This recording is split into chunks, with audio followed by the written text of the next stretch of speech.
utilizar o CLI. E esse aqui vai ser um pouco da estrutura que a gente vai criar, certo? Ou seja, a gente vai ter um módulo principal, que é aquele app módulo, e a gente vai ter outros módulos filhos, onde vai ter a nossa loja. A gente vai ter o user módulo, que a gente vai conectar aqui, a gente vai ter o nosso roles, vai ter o nosso módulo de autorização, nosso módulo de e-mail. Então, essa é a arquitetura que a gente pretende criar aqui dentro desse projeto, tá? O Nest, ele se baseia em cima de os três principais conceitos do Nest são o módulo, o controle e os providers, certo? Todo o projeto vai girar em cima desses três caras aqui. O que é que são os módulos? Os módulos nada mais é do que uma classe onde a gente anota, a gente bota uma annotation de módulo, e ele vai transformar, vai ser responsável por entender toda uma heradeira das classes que vão ser configuradas nele e organizar toda a nossa aplicação. Ou seja, o módulo é esse cara aqui, ó. Tudo que tiver aqui, a gente está dizendo como é que esse cara funciona. E nós podemos ter vários módulos diferentes, cada um funcionando de uma forma individual, que pode ser plugado em outros locais ou não. Nós vamos ter os controles também, que os controles vão ser responsáveis por receber receber os dados de um payload ou retornar o response de um cliente. E nós vamos ter os providers. Os providers vão ser os nossos services, nossos repositórios, ou toda classe que a gente precisa de alguma lógica específica, que a gente precisa ser inicializada. Então, qual é a vantagem aqui? Ó? O que é que a gente precisa saber sobre os módulos, certo? Os módulos, a gente tem que saber que toda aplicação vai ter pelo menos um módulo, que é aquele app module.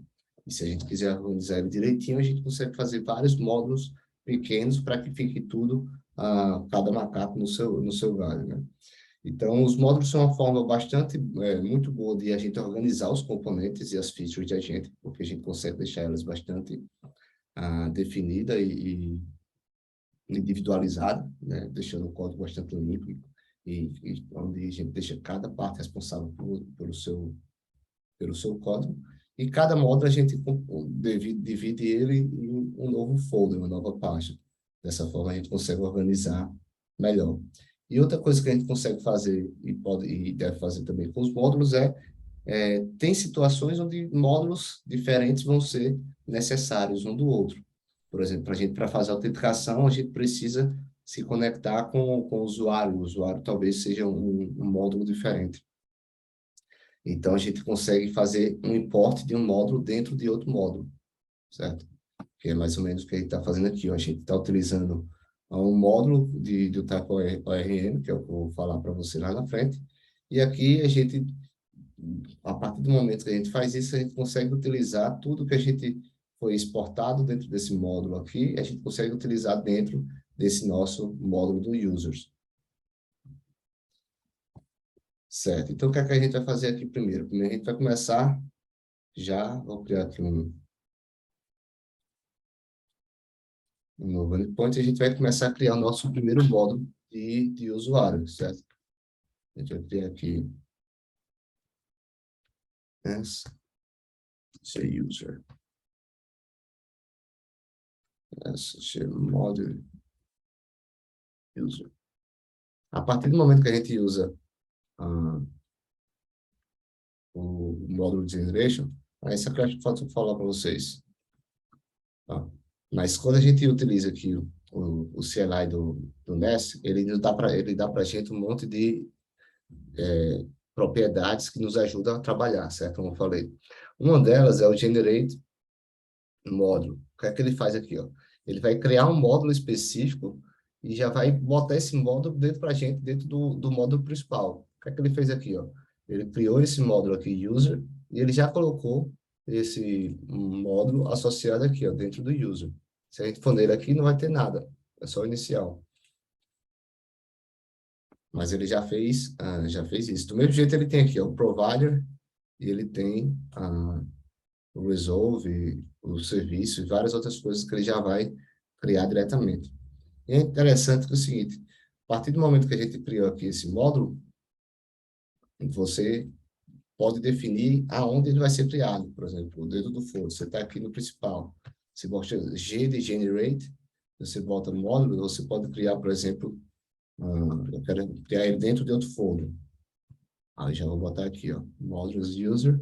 Ele já vai criar para a gente aqui, ó, dentro de módulos, dentro do folder user, ele já cria para a gente o nosso user aqui. Ele já adiciona aqui também. Nesse caso, como a gente já tem um criado, ele criou dois novamente. Então, eu vou só deletar esse cara daqui para não atrapalhar, tá certo?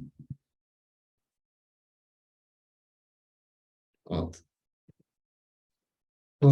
Controles. O que é que são os controles? Os controles são nada mais é do que uma classe anotada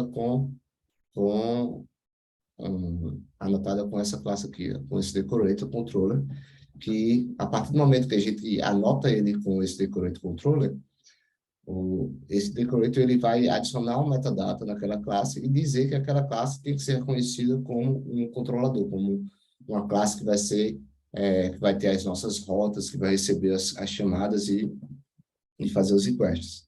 Então, os controles vão ser sempre responsáveis por receber todo esse tráfego de informação dentro da nossa API.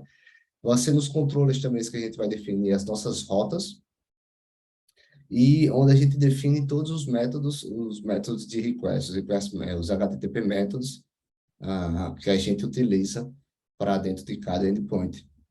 E a gente consegue acessar todos os providers através do dependency injection dele. Certo? Quais são alguns decorators que a gente consegue utilizar dentro do controle das nossas rotas? Isso aqui tudo isso eu vou mostrar para vocês. Eu primeiro falando o que é que a gente vai ver, e depois eu mostro para a gente como é isso aqui na prática. Ou seja, dentro do controle, quando a gente começa a utilizar o controle, a gente pode ter acesso querer ter acesso ao request, ao response, a gente pode criar uma session nele, a gente pode ter acesso a um parâmetro exclusivo, a gente pode ter acesso ao request body, colocando esse decorator aqui. Se a gente colocar um string, a gente consegue pegar a propriedade específica. Se a gente usar o query, a gente consegue pegar todas as informações do query string. O header, a gente consegue pegar tudo do header e o IP também. Então, tem vários outros. Eu botei aqui também um link falando um pouco do controle da documentação, que tem vários decorators que dá para a gente trabalhar e utilizar com ele, certo? O nosso controle ele vai ter mais ou menos essa cara daqui, ó. Que cara é essa? Essa aqui é o nosso, é como a gente vai definir as nossas rotas, certo? Quando eu anoto aqui o cima com o controle, com o user, ele já vai dizendo que a minha rota de acesso aqui vai começar com o user. Então, para eu acessar qualquer endpoint aqui, eu vou acessar dessa forma aqui com users desse jeito. E para cada método que eu quiser, cada método que eu for criando, eu vou adicionando o método, um HTTP método, um post, get, vou passando, definindo os parâmetros dele e utilizando os parâmetros de acesso também. Como é que isso funciona na prática, certo? Na prática, a gente vai utilizar normalmente aqui, ó, vamos gerar um controller dentro de user, certo? User controller. User controller.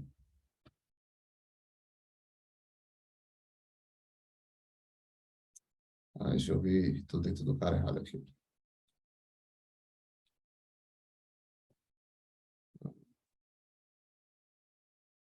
Eu quero criar um user controller. Então, eu jogo esse comando aqui, ó, do NES, gcontroller. Aí ele vai gerar aqui dentro para mim, o meu user, o meu controller já com.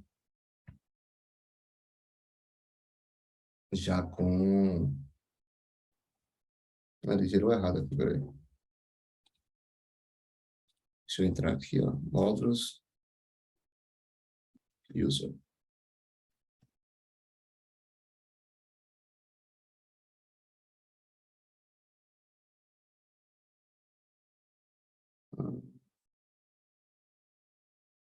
Ok. Entrar aqui dentro de sócio, módulos. Entrar dentro de user. Pronto, beleza. O que é que eu quero aqui? Eu quero criar agora Nest, Generate, Controller, User, Controller. Se eu preciso botar no controller, não preciso, eu posso botar só o user. Nest, Generate, User. Aí o que é que ele vai fazer aqui? Ó? Ele já vai criar aqui dentro do user o meu controller.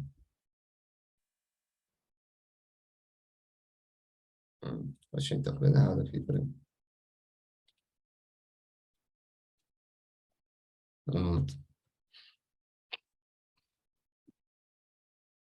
pronto, exatamente.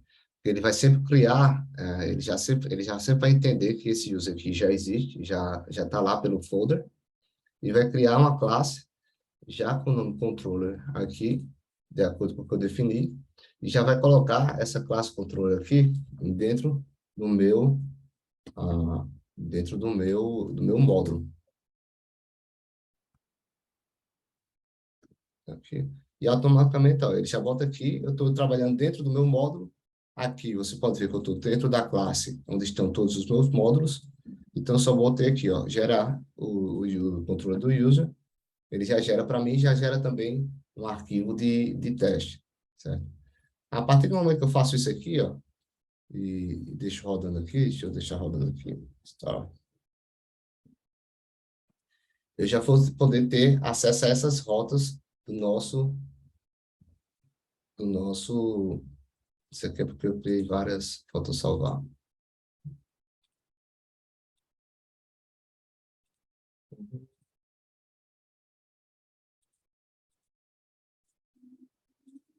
E ele, como eu criei várias do folder, a partir do folder errado, ele já adicionou aqui.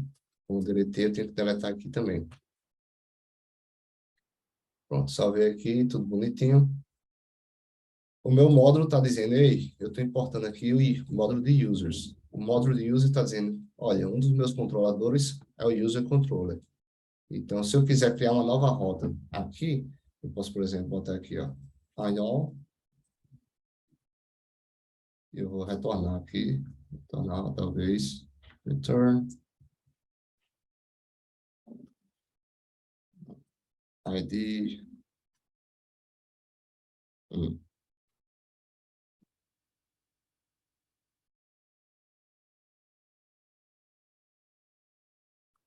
E aqui eu tenho que anotar com o método que eu quero do meu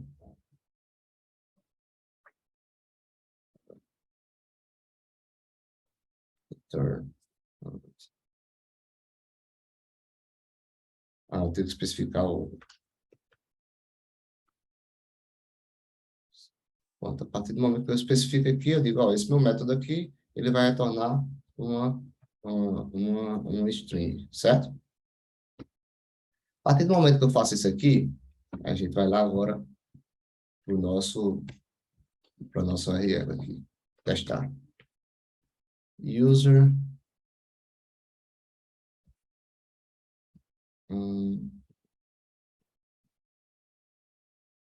a partir do momento que eu já consigo botar isso aqui dentro do meu user, eu já consigo testar o nosso endpoint que está rodando lá no 3.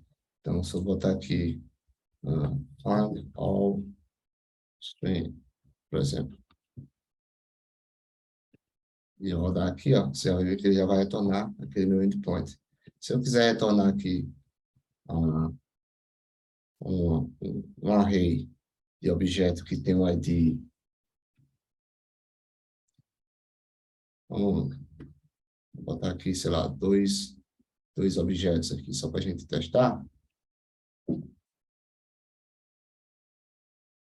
Aí eu tenho que botar aqui que isso aqui vai ser, o retorno tem que bater com esse cara daqui, certo? Isso aqui, ó, essa é a vantagem do TypeScript. Por quê? Porque se fosse no JavaScript normal, não importava o que você estivesse botando aqui, ele ia retornar para você qualquer coisa. Então, essa é a vantagem do TypeScript. Se eu botar aqui string e tentar compilar, ele já vai dar o erro para mim aqui, dizendo, ó, você tá querendo retornar um objeto, mas na verdade você está dizendo que você está esperando um string. Eu vou botar aqui só para vocês verem. como é que funciona. Passo. Bom, já retornou para mim o objeto. Então, esse aqui está o nosso primeiro endpoint. Então, voltando àqueles outros, voltando aos outros decorates que a gente tem aqui, ó. Ó, se eu quiser receber aqui o query string, por exemplo, aí eu vou aqui, tudo que eu preciso botar é fazer a importação do query, que ele vai ser importado do Nest.js Common.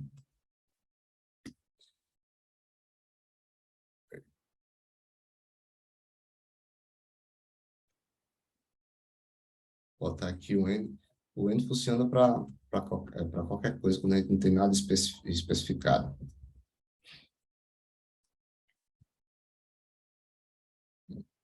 O que é que eu vou retornar aqui? Eu vou retornar exatamente o que eu estiver passando no meu query string. O meu query string é o que tem aqui, ó, propriedade 1. Então, sei lá, filter, testando. Então, ele vai retornar para mim o meu filter.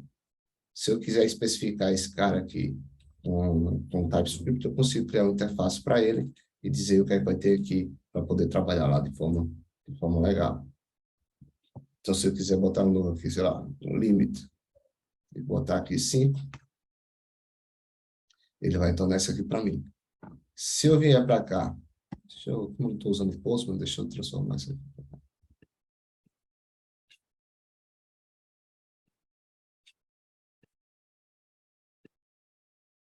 Pronto.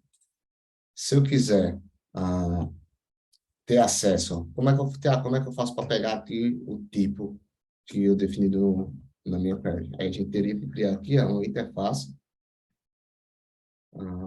query payload, sei lá. E o que eu defini aqui no meu query vai ser o que eu tiver, eu vou poder ter acesso lá no meu, dentro do meu método. Então, eu só preciso definir aqui ele como esse tipo, e a partir do momento eu posso já ter acesso a ele extremamente tipado e conseguir trabalhar com esses dados aqui.